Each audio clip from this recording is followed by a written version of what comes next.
কিয়ামতের ময়দানে ওই বিভীষিকাময় সময়ে মুসিবতের কালে মানুষগুলো পাগল হয়ে বিশ্বনবীকে খুঁজতে আরম্ভ করবে।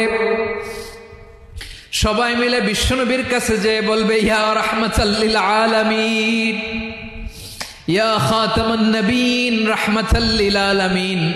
দেখেন আমাদের কি অবস্থা, কি কঠিন বিপদে আমরা আছি, দাঁড়াতে পারি না, সূর্যের আলোতে ঘেমে হয়রান। আজকে কেউ সুপারিশ করতে পারবে না। সব নবীরা অপারগতা স্বীকার করেছে, তারা বলেছে আপনি ছাড়া কেউ নাকি আল্লাহর সামনে দাঁড়াতে পারবেন না, আপনি একটু সুপারিশ করেন। বিশ্বনবী বলবেন, আসো আসো, আজকের দিনে আমি ছাড়া আল্লাহর সামনে কেউ দাঁড়াতে পারবে না। বিশ্বনবী মাকামে মাহমুদে যে আল্লাহু আকবার বলে সিজদায় লুটিয়ে পড়বেন।